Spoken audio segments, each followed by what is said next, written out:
Sports.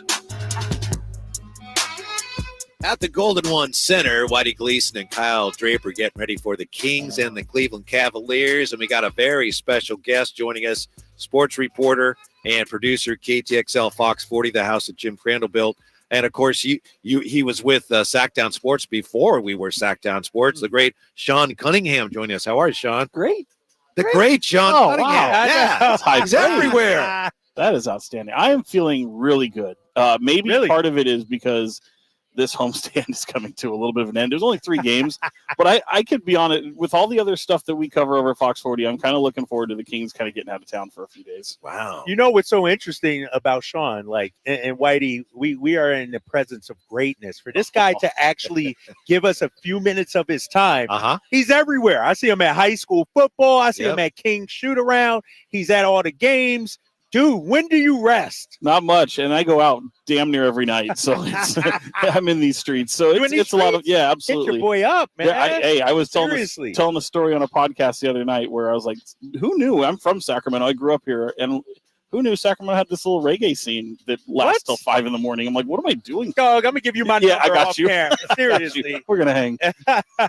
You're at shoot around today. You're everywhere. So, how did De'Aaron Fox look today? Did you notice him favoring his injury at all? What can you tell us about how likely he is to play tonight? No, I mean, I thought he looked very spry, and this is coming off of a practice. He finally went 5-on-5 on Sunday, and seeing him on Sunday and kind of combining it from what we saw at shoot-around today, which really wasn't much, but he's cutting all over the place and jumping around, and he's in super good spirits, and I think you can see it in the video I tweeted, but also, like, talking to a lot of people who've seen him over the past few days, they kind of think that there's a really good chance, and obviously he's been upgraded to questionable. We'll probably get word here maybe before Mike Brown talks at 5:15 if he's ready to go or not. But if I'm Mike Brown, I might be like, you know what, JB Bickerstaff, I'm not going to tell you. Right. You know what, let's just hold off a little bit. Time decision. Yeah, they'll do let's just see him warm up with Domas and see how he feels, and all the while know that he's probably going to give it a go.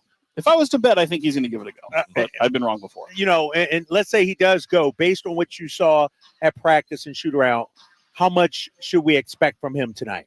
Well, I don't think when it comes to De'Aaron and especially for the way he treats his own game, I don't think if he feels he can't go out there and be the De'Aaron Fox we all know and love, then I don't think he'll go. I think it's that they'll be that cautious with him, and sometimes they have to hold him back a little bit. I think if he goes tonight, you're going to see extended minutes for him. I don't know that there will be a quote unquote minutes restriction for him. But that's only because you know who the player is. Mike Brown will always put a player through contact and full practice and a shoot around before he brings a guy back. So if they get through those stages, and it's only been 5 games, and De'Aaron said about 5 days after the fact that like the pain was pretty much gone at that point. It's really just impact and cutting and all that stuff. So I think I wouldn't expect a minute restriction at all from him. Yeah, I know there's been a lot of talk, speculation about, well, is he coming back because of they're playing or minutes restriction? I have to think, and correct me if I'm wrong, I have to think that he's so valuable to them that he was going to play whenever he was 100% healthy, period. That was the only determining factor. If he's playing tonight, they have reason to believe he is. Absolutely. And I don't think, I know a lot of people speculate too now with all how awards are given out at the end of the year. You have to hit a certain threshold of games and if he stays out a few more games could impact that. That's not really a consideration from at least what he's told, what he's said, and what other people have said. So, I think they're just going to trust the player. And sometimes you have to put a little restriction on that player and say, we got to save you from yourself. Protect him from himself. Yeah, absolutely. But I don't think it'll be the case. Yeah. Sean, here we are. De'Aaron's missed 5 games. They're 4-4. How would you grade what they've accomplished so far, where they stand right now? I think coming off of Oklahoma City, where Mike Brown has talked about how, all the improvements and all the focus on physicality and how it really kind of came to a crescendo in terms of the best we've seen and through an 8-game stretch and really a preseason as well. I think because of that, it's a lot better than when I looked at it coming off of the Houston game. And obviously, look, Houston being a different Houston team than maybe people maybe thought they would be when the Kings went into Houston for those first 2 games. Now they're on this big winning streak and now just taking down the likes of like Denver. I mean, this is I think it helps stomach that a little bit better. My only concern is, look, you already know you're a bad defensive team, and anything you can do to bring yourself up from the doldrums of the NBA to maybe middle of the road would be such a great improvement. And Mike even talked about doing that and adding physicality and how physicality plays a role in trying to what that'll do to your pace. It could slow you down. So he went from an all-time scoring record type team last year. Yeah. And if you come down a few notches, that's okay. But losing a guy like De'Aaron Fox, who is an all-star and who is somebody you depend on for everything. Last year they did a few games without De'Aaron, and they didn't lose their identity. They didn't lose that fast-paced team.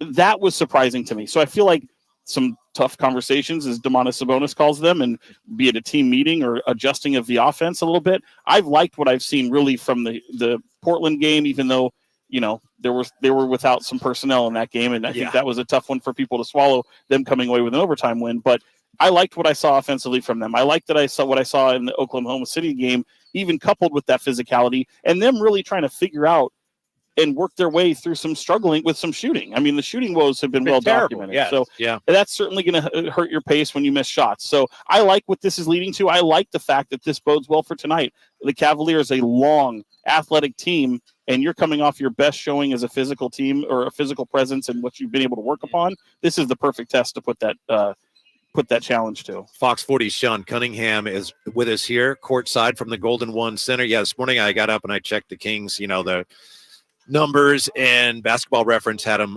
defensive rating 14th, and I thought I was hallucinating or something. What did you put in my cereal? But yeah, here they are. I want to ask you, change it up a little bit, because you talked to so many players. I know you had an interesting conversation with Sasha, which I think we'll get to here. But of all the guys on this team, who is your favorite to interview? Malik Monk, 100%. And that's somebody who likes to dish it back. You look, so we're only going into our second season with Malik. I think I interviewed him maybe twice before that as a visiting player, and having him here in Sacramento, his electric personality, I know how important he is to this team. I hear from Fox all the time. People sometimes push back when I say he's the most important player on this team, because they go the way he goes oftentimes. If he's not on, they struggle to win. Obviously, they're a winning team that finished third in the West last year, but it's a lot prettier when he's on. And when it's on, they're having a lot of fun, and he needs to have fun. And so I love what he does with that second unit. I love the two-man game he has with Domantas Sabonis, and obviously the familiarity with his best friend in De'Aaron Fox. But just what a personality. And I love that you can ask him a question, and I always say I'll ask dumb questions all the time. A really dumb question can bring out a brilliant response, so I'm not offended when my questions are stupid. But I like that he pushes back a little bit, and just what a guy. The thing about Malik, you know, to your point, Sean, is no matter what, he's always Malik. Right. You know, whether he's on the court, being interviewed, you see him walking down the street, he's going to be who he is. You know, with De'Aaron possibly coming back tonight, hopefully, what does that do with Keon Ellis? You know, because he's gotten to start the last couple of games. I thought he was fantastic, obviously, in the Portland game. And even in OKC, his defense, especially early on Shea, I thought was a key. What's Keon's role, I guess, when De'Aaron comes back? Yeah, it'd be interesting to see. I don't think we're going to really envision right away him going to where he's playing no minutes. Right. Okay. And I think he's going to be rewarded for some of the efforts that he's had, because the last two games, really, even if you say, okay, he struggled to shoot the ball, he impacted the game in such a positive way. And he's kept that foot on the gas every single time that he's out there. And he's been brilliant on the defensive end. So what I envision there is, hey, Chris Duarte, he's taking some of your minutes a little bit. And Colby Jones, who's had a little bit of opportunity early on in the season, some of those minutes might now go to Keon for a little bit. But make no mistake, I think we'll see rotationally games where Keon doesn't play again. But at the same time, I mean, he's grown leaps and bounds, and they've got utmost confidence in him. To see the confidence that some of his teammates have in him, and Domas always being in his ear, is certainly encouraging to see. Sean Cunningham from Fox 40 with us. I know you talked to Sasha about this. Is he aware that his follow-through has become a cultural phenomenon? He said he was. I'm glad he acknowledged it, because like I had seen a few, and I was trying to bring up a few to even possibly show him in case he said no. He said he was aware, and then he wanted to get the hell out of there. He didn't want to talk about it. But since then, since having posted a couple things, since posting the video today, I've had a lot of people shoot me some stuff. And my favorite one I think I saw recently, and I hope I can show the. For those who don't know, he holds the follow through with his left hand, and then with the right hand, it looks like he's got a bow and arrow, right? Yeah, it looks like a sniper. And some people have compared him to the Marvel character, the Archer, right? So I'm showing this one here. Hawkeye, yeah. But I'm going to show you this one. This might be my favorite, and I hope the chat can pick this up. This is beer pong with De'Aaron Fox and and Sasha Vezenkov. Is that a real Check that out. picture? No, of course not. Oh, This I is was about to say, like, what But the heck? I don't know if they cool. can see that. Let's hope That's I don't get a pretty cool. questionable text while I show the. That was sent on my mention, so that was one of my favorite That's ones. awesome. Yeah, that's a good one. That's That's good. amazing. Yeah. Be nice if he could keep it going tonight. It would be. And how about this? Mike Brown could be with a win, 400 wins against the team that gave him his first head coaching opportunity. Yeah, look at you. 400 wins. Is that back in 05? I have to double check. Yeah, 05, 06. Yeah, that would be huge. What's the key tonight, you think? Just look like you did.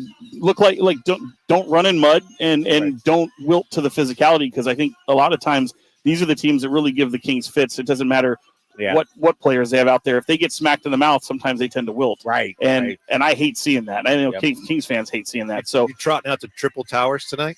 I guess. Who are the? Oh man, you know what? Might not be a bad idea. Triple Towers.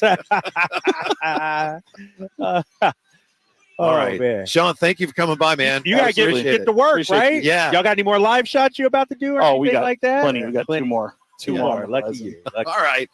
From Fox 40, of course, the great. And he Hold up. is. Do I follow Sean on social media? I might not even follow him. That's my bet. No, I'm sure I follow you, man. I'm joking with you. I'm messing with you. Guess who? I don't follow Whitey. Guess who? Kyle Draper, the only person who follows his mom is. Whitey Gleason. So That's stop right. that. Well, stop bringing up my mom. Number two. I'll be on there. Oh my God! What is going on? Yes. Dude, you know she listens to the show. Mrs. Draper, how are you? Yeah. You're like, She's, I'm a P1, follower no question. too. Oh, that's Yeah. right. Oh, we I take can learn it out. it. We come right back here with this question: where do you stand on the Keegan versus Monk dunk debate next year from the Golden One Center? Drive Guys on Sactown Sports. Will Kyle